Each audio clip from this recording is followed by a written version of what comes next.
மதசார்பற்ற கூட்டணி என்பது கூட்டணி திராவிட முன்னேற்ற கழகம், மார்க்சிஸ்ட் கம்யூனிஸ்ட், இந்திய கம்யூனிஸ்ட், விடுதலை சிறுத்தை, அதுபோல இந்திய தேசிய காங்கிரஸ், மனிதநேய மக்கள் கட்சி, மதிமுக, இந்திய யூனியன் முஸ்லீம் லீக், அத்தனை கட்சிகளும் சேர்ந்து போட்டிட்டாங்க. காங்கிரஸ்ல ஒரு 5 பேர் ஜெயிச்சான். எப்படி ஜெயிச்சான்? 5 பேர் ஜெயிச்சான். எத்தனை பேர்? 27 வேட்பாளர் நிறுத்தி 5 பேர் ஜெயிச்சாங்க. இன்னைக்கு நம்ம அந்த நடிகரை பற்றி பேசுறதை விட இந்த துரோகிகளாக சென்றிருக்கின்ற காங்கிரஸ்காரர்களை நாம் எண்ணி பார்க்க வேண்டாமா? குறிப்பாக சொல்ல வேண்டும் என்று சொன்னால், எங்க தலைவர் ராகுல் காந்தியை கட்டி அணைச்சி பிரதர் அப்படின்னு சொன்ன போய் எவனும் சொல்லாம எந்த மாநிலத்திலும் சொல்லாதவர்களே அடுத்த பிரதமர் ராகுல் காந்தி தான் என்று உன்னை சொன்னார, அதை மறந்துட்டிய? நீ கோயம்புத்தூர்ல ஓடி வந்து அல்வாவா ஸ்வீட்டா அல்வா வாங்கிட்டு வந்து எங்க தலைவருக்கு அல்வா கொடுத்து கட்டி பிடிச்ச, அதை மறந்துட்டியா? அட துரோகி பயிர்களா, காங்கிரஸ்காரர்களா, ஜெயிச்சு 5 பேரும் உடனே அங்க ஓடி இருக்கல. உங்களை மாதிரி துரோகி நாட்டில் உண்டா?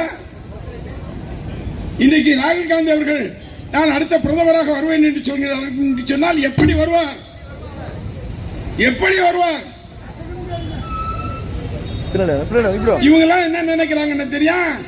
மத அடிப்படையில் எப்படியாவது வேஷம் போட்டு இங்க தமிழ்நாட்டில் பாராளுமன்ற உறுப்பினர் தேர்ந்தெடுத்துலாங்கிற கனவு காண்கின்ற வகையிலே ராகுல் காந்தி இருக்கின்றார் என்று சொன்னால், ராகுல் காந்தி அவர்களே, தமிழ்நாடு மக்கள் உங்கள் மூஞ்சிலே கருப்பை பூசுவார்களை தவிர எந்த ஒரு வெற்றியும் நீங்கள் பெற முடியாது.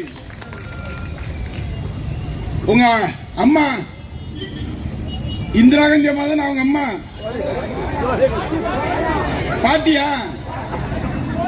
சோனியா அவங்க அம்மாவா? அந்த அம்மா ஒன்றும் சொல்லக்கூடாது, நல்ல அம்மா.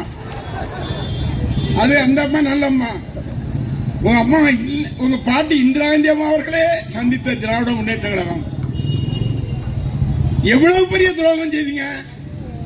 5 பேர் ஓடி போய் சேர்றீங்கன்னு சொன்னா, தொட்ட பயலா இருந்தா நீங்க தேர்தல் நிற்க போதே உங்களோட கூட்டணி வைக்கலன்னு சொல்ல வேண்டியதானே?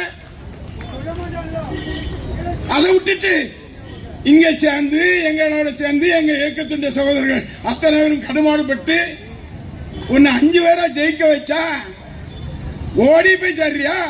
இவன் ஒருத்தன் பூசா முளைச்சிருக்கான். எங்க இருந்தோ லாட்டரிக்காரன் முளைச்சுக்கிட்டு நம்ம தலைவரே இளந்தலைவரும் தொட்டு பார்க்கான். அட நாய, தொட்டு பாக்குறியா? யார தொட்டு பாக்குற? நீ இனிமேல் இது மாதிரி பேச ஆரம்பிச்சா இந்த தூத்துக்குடி மாவட்டத்திற்கு நீ வருகின்ற போது உன்னுடைய சட்டைகளெல்லாம் கிழிக்கக்கூடிய சூழ்நிலை எங்களுடைய தொண்டர் ஏற்படுத்துவார். பேசு, அரசியல் பேசு, அரசியலை செய்யி, எங்களை குறை சொல்லு. நாங்க 1000 கொடுத்தோம் மகளிர் உரிமை தர, நாங்க 2000 தருவோம்னு சொன்னோம். நீ 2500 தர்றேன்னு சொன்னா அதை கொடு. இதை விட்டுட்டு எங்க தலைவரையும் இளந்தலைவரையும் தொட்டு பார்க்கிறாராம். என்ன தொட்டு பார்க்க? ஒரு காலமும் தொட்டு பார்க்க முடியாது. இன்றைக்கு நினைக்கின்றாய், பல்வேறு திட்டங்களை தீட்டி இருக்கின்றாய், பாராளுமன்றத்தில் எப்படியும் வந்துவிடலாம் என்று கனவு காணுகின்றாய்.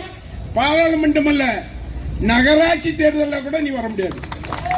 தேர்தல் வருவதற்கு முன்னால் மேடையில் என்ன சொன்ன? திருச்செந்தூர் தொகுதியை எந்த கொம்பனாலும் தொட்டு பார்க்க முடியாது என்று சொன்னா இல்லையா? களம் காண்போம்.